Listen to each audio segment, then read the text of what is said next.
has been killed in front of me. October 2002, a ruthless killer stalked the Washington, D.C. area. He only needed a split second and he could take them out. He murdered random victims. White people, black people, young, old, children. And then he vanished without a trace. How do you find a ghost? Millions were held hostage I felt like the water was over my head. by the sniper's high-powered rifle. The killing spree shocked the nation People like this exist in our world.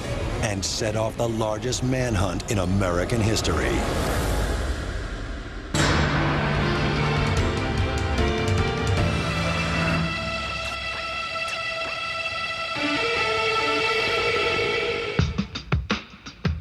Montgomery County, Maryland, borders the nation's capital, but it doesn't share Washington, D.C.'s violent reputation. Montgomery is affluent, calm, a safe place to raise kids. But in October 2002, the suburban quiet was shattered by the deafening blast of a sniper's gun.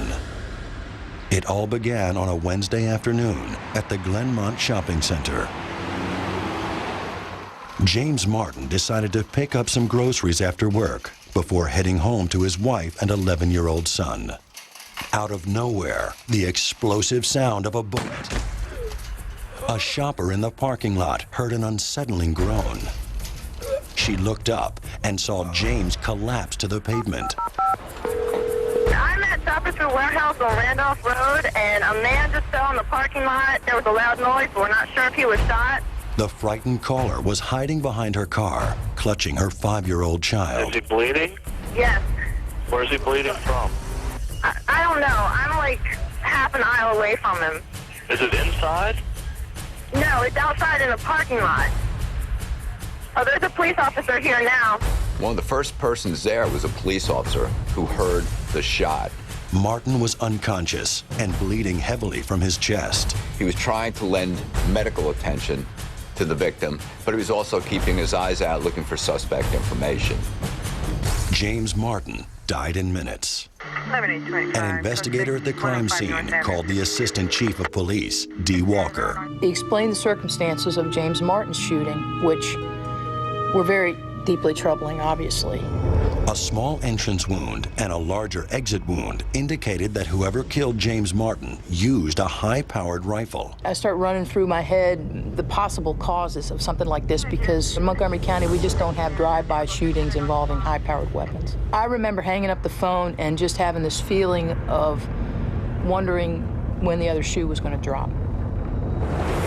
Police searched the area for bullet casings, which can often be traced.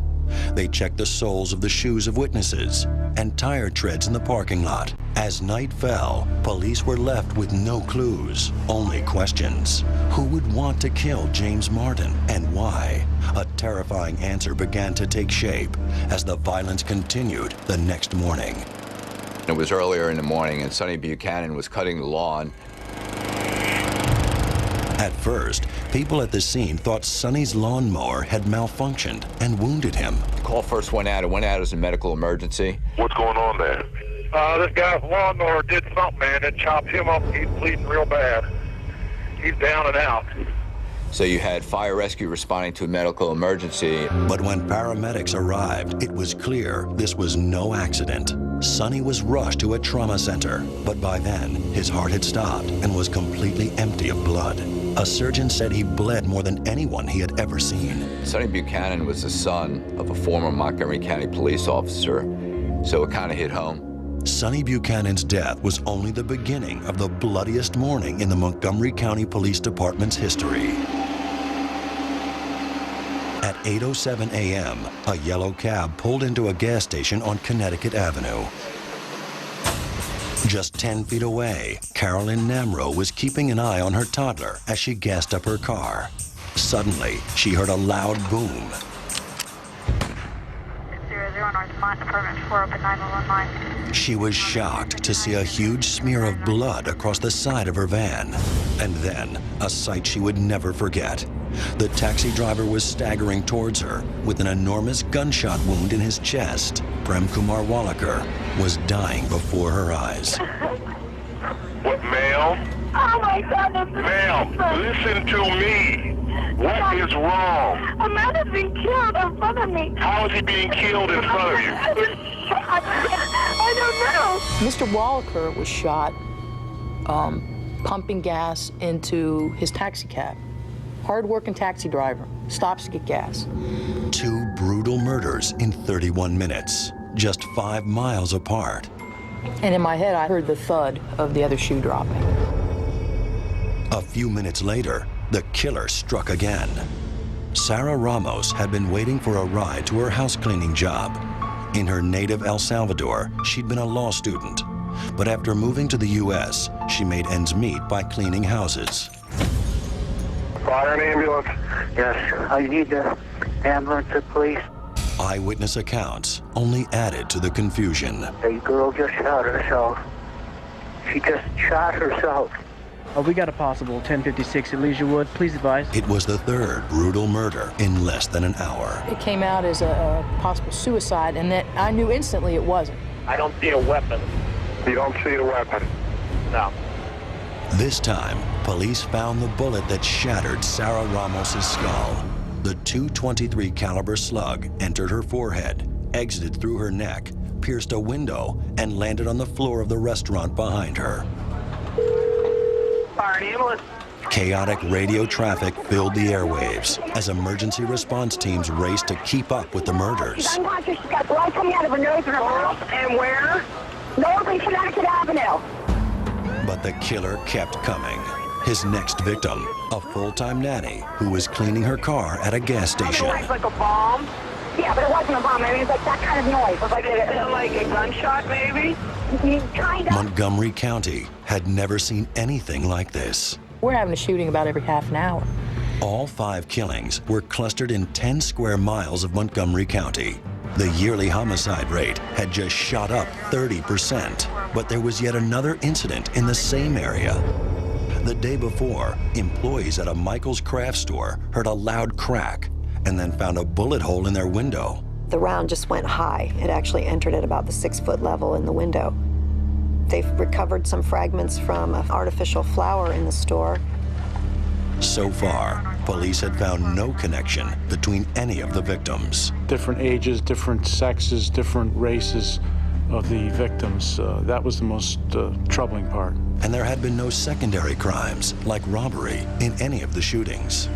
Maybe it was a ticked-off dad who had lost custody of his kids, or a terrorist. We knew we had to counter this threat, and we knew we had to do it immediately. A sniper, or possibly a team of snipers, was stalking the people of Montgomery County. So right away, we had to put all our assets out. We had to put them out immediately, and we had to go with a quick plan. SWAT teams were deployed throughout the area as police prepared themselves for a battle on the streets. We were going to engage this guy, that he was pulling us along, and we were going to end up in a hot confrontation with him. While some police snipers waited for a possible shootout, other snipers helped with the investigation. We sent out our trained snipers to go to each location to come back and report what they believe happened in these locations. The locations were all public areas, parking lots, and gas stations. Undercover cops flooded these areas in the hopes of catching the sniper in the act. At each crime scene, the detectives faced the same nagging question: where could someone with a rifle be hiding? There is no grassy knoll, there is no forest or woodland, there is no cover. And for no lookouts to come out, we realized that maybe a vehicle could be involved at this point in time. The one and only lead police had so far seemed to support this theory. We had a witness who had seen a white panel truck in the area where the victim up at Leisure World had been. Apparently this witness had heard the shot, turned around and saw that white panel truck. Suddenly, it seemed as if white vans and box trucks were everywhere. Police knew they would find more clues in the bodies of the victims. There were now 5 corpses at the medical examiner's autopsy office. When finished, the autopsy results could speak volumes. We had to look at if there was any elevation, which would lead us to believe they were taking these shots from rooftops. And we also needed to know what type of damage occurred to these victims on that day. But even before the forensics could be completed, another panicked call came in. Yeah, we got a guy just shot out here. That night, Pascal Charlot, a 72-year-old Haitian immigrant, was gunned down while crossing a street. He was right over the Montgomery County line in Washington, D.C. I went to the scene on that, and it kind of led me to believe like maybe they saw that this individual was in Washington, D.C., and they wanted to extend the killing field to another location within the metropolitan area. The quiet city of Rockville, Maryland, was about to become the epicenter of a story that would grip the nation, and a small police department would become the headquarters for the biggest manhunt in U.S. history. We felt like we'd stepped off a cliff, and we didn't know how it was going to end. On Friday, October 4th, 2002, Washington, D.C. area residents awoke to a new reality. Pumping gas, going outside, you're much more aware of what's going on around you. The fear was palpable. There was just this sense of foreboding as people went about doing their work. 6 innocent people had been gunned down in less than 48 hours. Police had no suspects, no motive, and very few leads. Now, everyone felt like a target. When people went to put gas in their car, they would bob and weave. People walk down the street, they wouldn't walk in a straight line. Police Chief Charles Moose appointed his most experienced detective to lead the investigation, Barney Forsyth. The chief, of course, asked me, he says, what's the link? And I said, Chief, at this point, we don't see a link. And so that's the commonality, is that there is no link. And of course, that's one of the most difficult type of cases to deal with. Chief Moose made an early decision to deal with the crisis by presenting as much information as possible to the public. They still all appear to be random victims, don't appear to be anyone's enemy, don't appear to be involved in anything coordinated, just simply random targets. Schools went into lockdown with armed guards out front. Helicopters were everywhere. Meanwhile, the autopsy results showed a consistent pattern. In 4 of these individuals, it was a center mass shot. The bullets came from a long-range rifle, an AK-47, or a Bushmaster. These rifles that are military rifles, they're built to kill. They're not built just to hurt somebody, they're built to kill them. Ballistics experts confirmed that these were military rounds.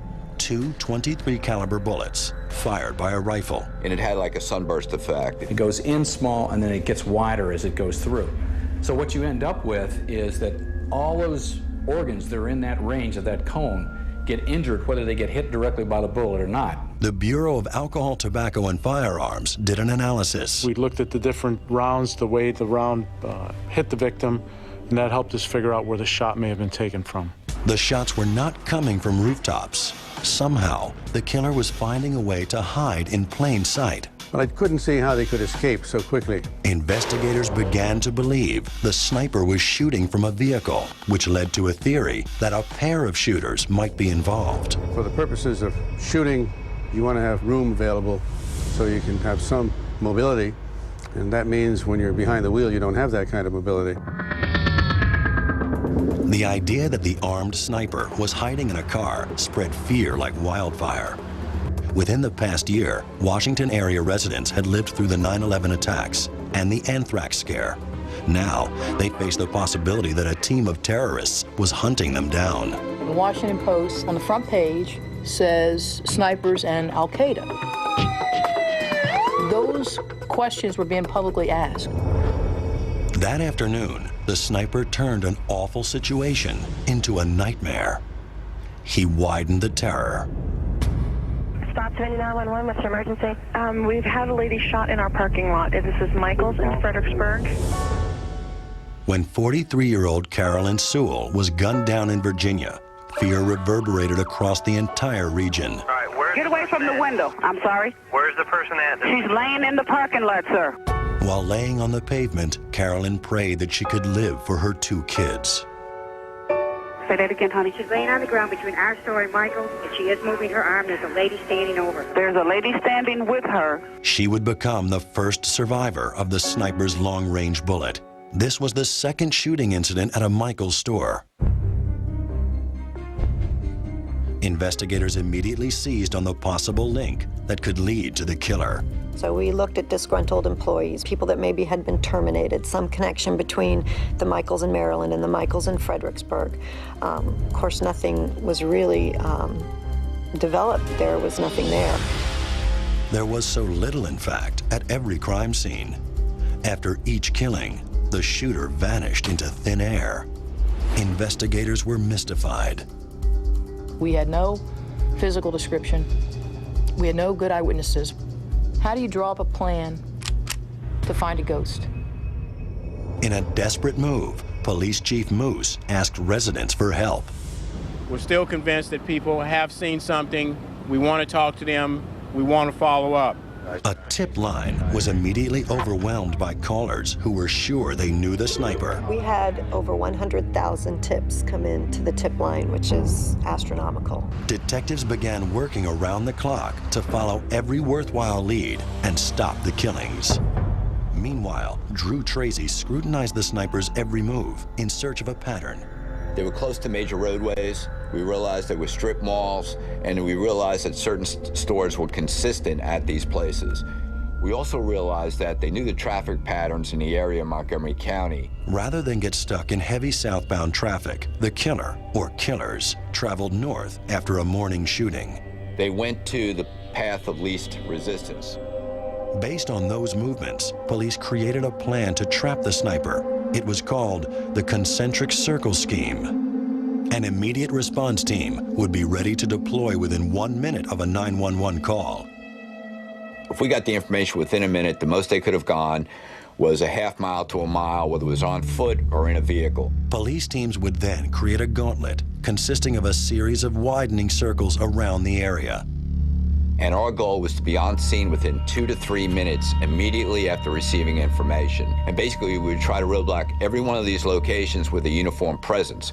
We would flood internally with plainclothes operatives. The roadblocks began to spring up everywhere. We needed to lock them into a certain location. Police searched white vans and every other suspicious vehicle. One of the biggest manhunts in U.S. history was underway, and yet the snipers seemed to stay one step ahead, slipping through the gauntlet at every turn. We would get ourselves just about where we thought we had things under control when something would happen in another jurisdiction. And just when detectives were convinced that they had seen the worst attacks on their citizens, the sniper spoke and assured them no one was immune to his deadly aim. Yes, the children are not safe. After 3 days of sniper attacks, 6 Washington, D.C. area residents had died from massive injuries. Only 1 survived. The high kill rate suggested a particular kind of suspect. We were dealing with a trained individual. Hunters have this expertise. Military has this expertise. Trained law enforcement would have this expertise. Based on the tight cluster of shootings on the first 2 days, police had been looking for suspects in that part of Montgomery County. But the Carolyn Sewell case in Spotsylvania had expanded the attack zone tenfold. The killer could be anywhere, and as the weekend approached, an entire region held its breath. What would be next? The killer might not be a local resident, as they had first suspected. Of particular concern, the safety of school children. I had 3 young children. I ran them through parking lots. I made them go down on the floorboard of the car when I got gas. Throughout the weekend, school and police officials debated whether or not schools should be open. So far, none of the shootings had happened near schools. All of the school children safely returned home. No incidents, no activities at the school. Officials decided that schools would remain in session, but kids would stay indoors. I had my kids telling me, Mom, you have to go to work. You have to go to work till you catch them. We need to go back out for recess. So, you know, it's a different perspective, but it was all that you could think about. 13-year-old Iron Brown had been kicked off his school bus the week before. He'd gotten in trouble for eating candy on the bus, and his aunt had to take him to school.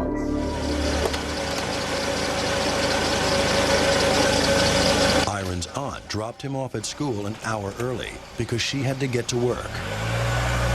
No incidents, no activities at the school. Very safe day for young people. She turns around and there he is lying on the ground, bleeding. Iran Brown was really losing consciousness in the car. His aunt was a nurse, she was trained, and she called the hospital ahead of time, and she was racing through traffic. And she kept saying to him, hang in there, I love you. When I first saw Iron, he was trying to die, and I wasn't sure whether we were going to be able to turn that around or not.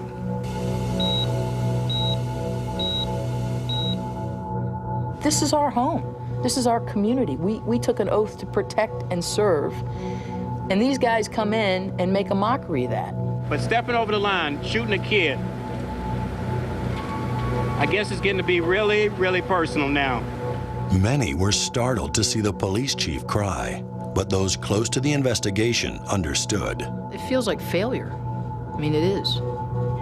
That day, Chief Moose asked the federal government for help. The investigation changed dramatically at that juncture. The FBI brought its vast resources to search for the serial killer. A $200,000 reward was offered for information leading to an arrest. Back at the scene of Iron Brown's shooting, investigators were conducting a forensic walk, stepping slowly shoulder to shoulder through the area. And two of them discovered what they thought looked like a flattened out area in the shrubs where maybe somebody had been laying, and they pursued that area much more intensely and with a metal rake found the shell casing. They also found a pen barrel with the ink cartridge removed. They would later check it for DNA. But the biggest find of the day was a mysterious tarot card. And it said, for you, Mr. Police, code, call me God, do not release to the press. So they were using the code, call me God. It was almost like a calling card saying that it's us again and we did it.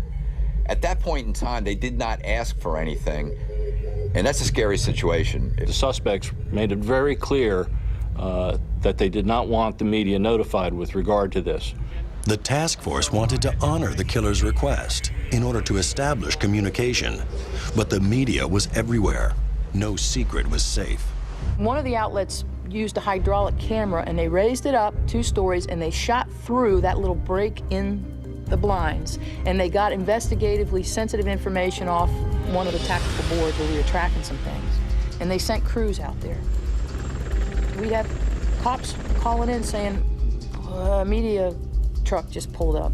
Police were determined to keep the tarot card evidence away from the press. The next day, the tarot card information was leaked, and it pretty much made the front page of the Washington Post. This is the kind of reporting that, while I understand wanting to get a big story, can be very devastating to a case.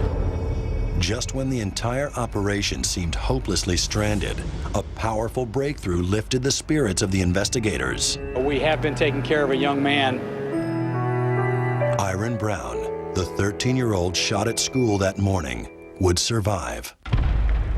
Shell casings from Iron Brown's shooting pointed to a Bushmaster rifle, a weapon which could be lethal even in the hands of an amateur. Thank you, Chief. Sorry to keep everyone waiting tonight. I talked about that you don't have to have a military training or be an expert marksman with this gun. The previous victim had been shot in the abdomen. After I made that statement, the next victim was shot in the head. Almost as a message, if you don't think I'm that good, watch this. Dean Harold Myers was a 53-year-old civil engineer. He had won the Purple Heart after being shot in Vietnam. He was leaving work, and he just stopped to get gas because he had a long ride home back to Gaithersburg.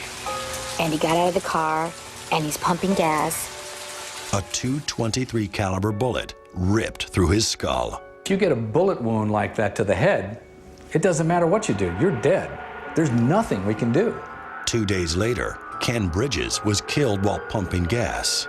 And on Friday, October 11th, the killer continued to prove his ruthlessness. All the 911 tapes are difficult to listen to, but this one in particular was the most bothersome. Ted and Linda Franklin had been putting shelves in the back of their car. When Ted moved towards the front of the car to adjust a seat, Linda walked to the rear of the vehicle. She was standing still when the fatal bullet hit. It was another shot to the head. Your wife is shot? Yes. Where's she been shot? She shot in her head.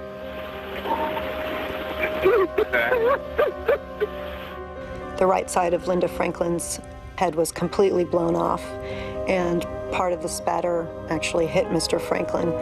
He went to her side and called 911. Linda Franklin was the 11th victim in the Washington, D.C. area.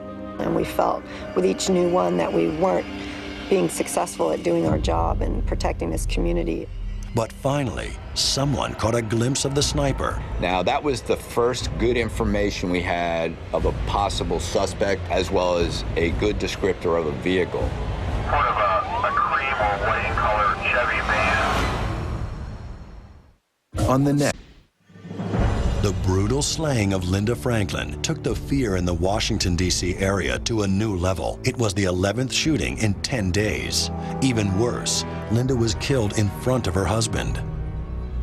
Just to have your family member present on the scene of the shooting was a first. But this time, there was an eyewitness. Matthew Dowdy said he was walking out of the Home Depot when he saw the killer. A Mideastern-style male, complected, crouching down, taking a shot with an AK-74. He described a white or cream-colored van with a burned-out taillight.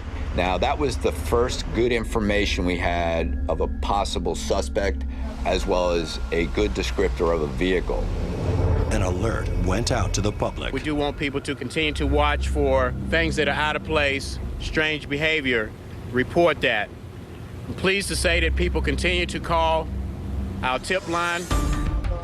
There are more bad guys than there are cops, but there aren't more bad guys than there are good guys. So when you put the good guys out there and you ask them to help you with a task, it's a force multiplier, and that's what we were counting on in this case. 2 days later, a detective was working late, reviewing the surveillance tapes from Home Depot. And then I received a call from Fairfax County PD. We have some internal video footage at the Home Depot that shows this individual inside during that period of time. At 9:21 p.m., Dowdy appeared on the in-store security videotape 3 minutes after the shooting. When they realized that this was a false lookout and that false suspect information. The eyewitness turned out to be a hoax, just someone looking for media attention. 2 weeks after the shootings began, the investigators were back to square one. All the suspects they had under surveillance during Linda Franklin's shooting could now be eliminated. Sleep-deprived and frustrated, the investigators knew that to catch the sniper, they'd have to work even harder. You just couldn't walk away from the case. I didn't want to go off shift. You know, your bosses had to send you home. Get your sleep, you're gonna have to come back tomorrow, it's a new day. And you'd go home, and on your way home, there was another shooting incident just around the corner. My dear, sweet administrative aide, Sue Austin, had gone out early on to Kmart and bought me some socks because I couldn't even get home to do my laundry. Before this case, Barney Forsyth had been planning to retire from the police force. But those plans were now on hold. It would have been very difficult for me to walk out the door and turn this over to somebody else. The detectives had no idea that their best lead yet was sitting on a couch across the country in Tacoma, Washington. I encourage everyone to call. Don't assume we have your information. Do not assume that the information you have is no good. As Robert Holmes watched the coverage of the D.C. sniper shootings, he had an alarming revelation. He somehow has this gut feeling that his friend John Muhammad is behind this. John Muhammad had been his buddy in the Army. He owned a long-range rifle, just like the one shown in the news reports. And here was the clincher. John had an estranged wife who had taken custody of their children and moved to the Washington, D.C. area. So he calls the FBI tip line, and his tip gets completely lost. Ironically, the sniper wanted to talk to the task force too.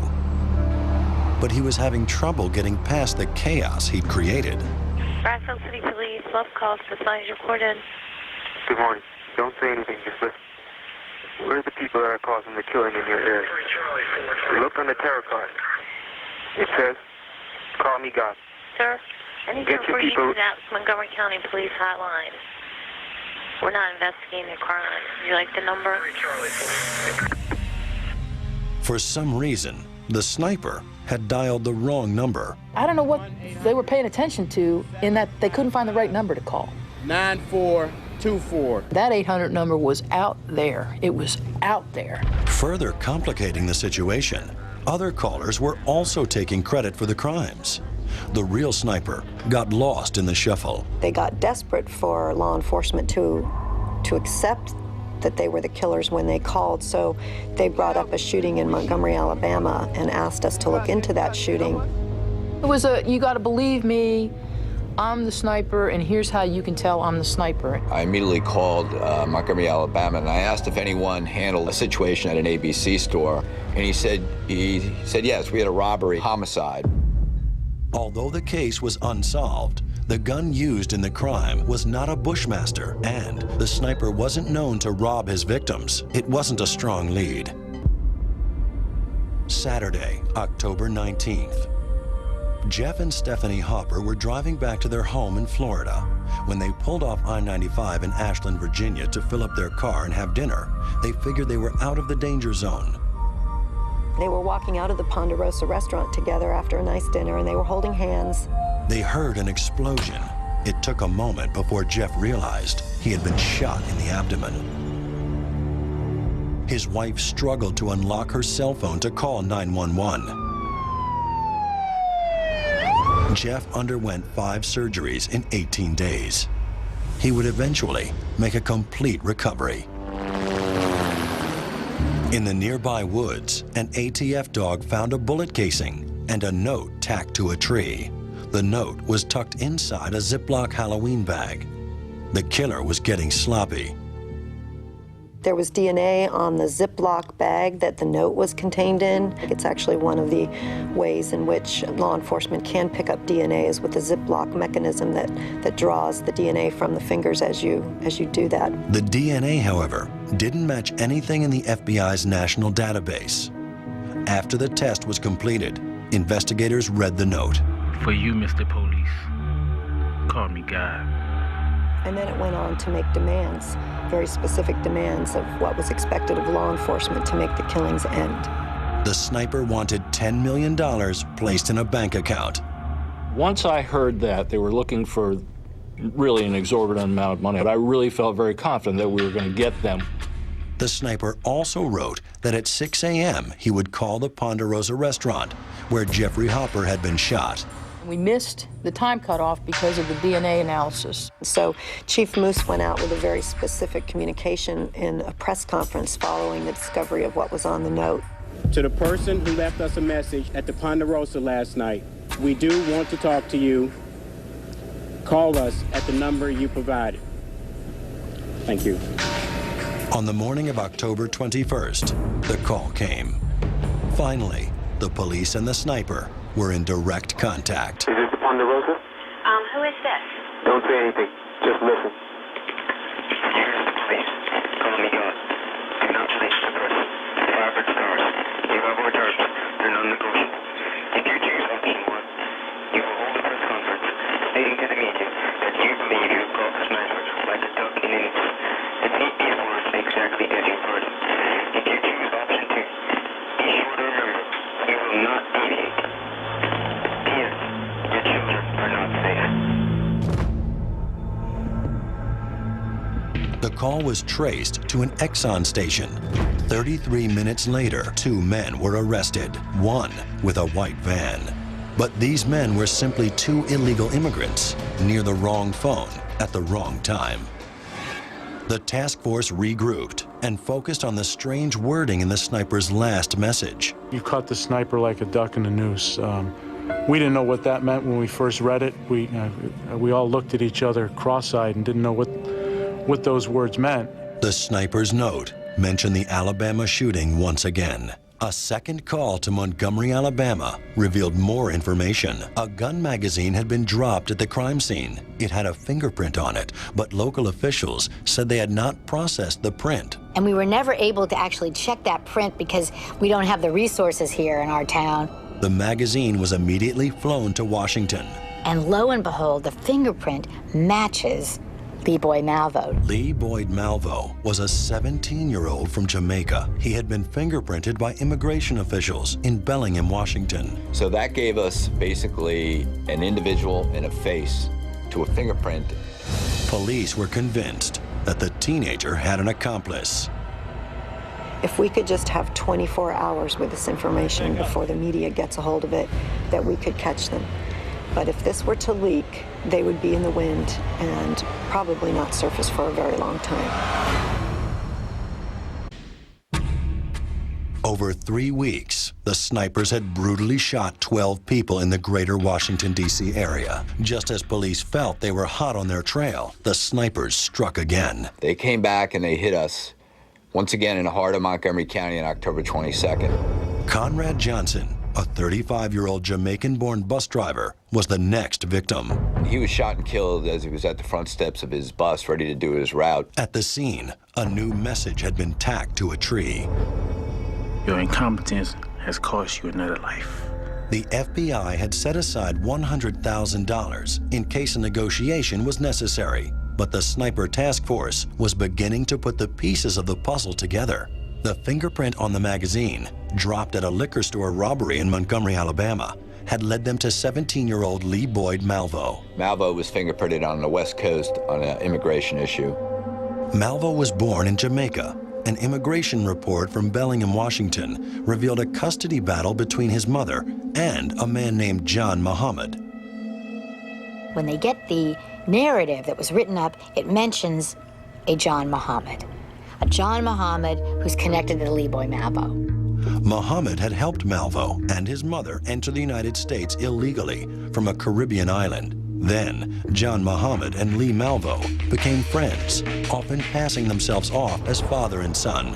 In Tacoma, Washington, FBI agents played the tapes of the sniper for Muhammad's friend, Robert Holmes. He was a longtime friend of John Muhammad's from the Army. They confided in each other. Who is this? Don't say anything. Just listen. Holmes had called the tip line 5 days earlier. He recognized the voice as Lee Malvo, a kid who hung out with Muhammad. Holmes also gave the agents a possible motive. He knew that John Muhammad was devastated when he lost his children to Mildred. Mildred was John Muhammad's ex-wife. When Muhammad had threatened to kill her, she took her children and went into hiding in the Washington, D.C. area. Holmes led the agents to a tree stump in his backyard that Malvo and Muhammad had used for target practice. Back in Baltimore, the task force was closing in on their suspects. We ended up getting the tag number, which was a New Jersey plate, description of the vehicle listed to Mr. Muhammad. We knew we were looking for a blue Chevy Caprice with New Jersey tags, and we realized we were looking for at least 2 or more individuals. We're keeping our fingers crossed that this is the right thing. Whitney Donahue repaired industrial refrigerators for a living. He had been working late that night in Manassas, Virginia. At about 11:30, I decided to go home. I got my van started on the Route 66. Home was a couple of long, dark hours away. To stay awake, he turned on the radio. We are looking for a blue Chevy Caprice with New Jersey tags NDA21Z. Whitney had owned a Chevy Caprice, so he knew exactly what he was looking for. I started scanning the cars as I went in towards the Beltway. And then I got on Route 70 and decided to stop at the rest area on South Mountain. And as I turned in, I seen the Caprice. It was dark blue. And then as I came on in, I could see the front tag, and it was what I had written down, and I pulled in right directly across in front of them. Picked up my cell phone and called 911. I could hear them, but they couldn't hear me. They hung up on me. I tried it again, the same thing happened. Finally, he got through to the 911 operator. They asked me to go back and check the car one more time. Whitney worried about pushing his luck with the snipers. He spotted a man near the restrooms and asked him to check the plate.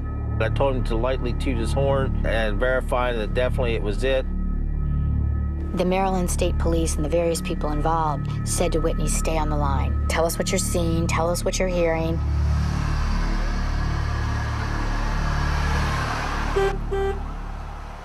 And then this huge command operation came into place. I remember driving as fast as I can to the location. I remember seeing helicopters in the air. And I remember coming up, it was a very cool, crisp night. It was very quiet up there. They shut down the highway. Tactical teams prepared for a shootout. These are the same individuals who trained together and worked together for the prior 2.5 to 3 weeks. They planned the takedown, they got in the wood line, and they executed.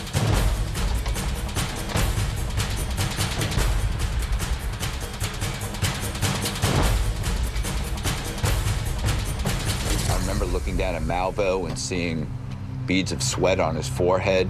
And Mrs. October was cool, and he didn't say a word. And I looked down, walked over to John Muhammad, and I saw his face. He was angry. It was a quick operation, and everybody knew we had them, and everybody was relieved, and everybody was glad it was over.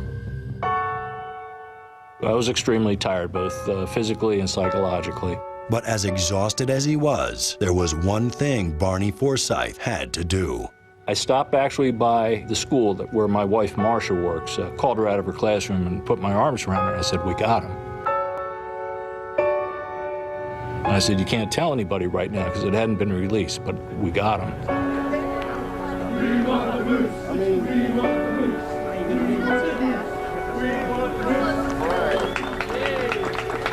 We are gathered to share some information with regards to a sniper situation that has been occurring in the Washington metropolitan area.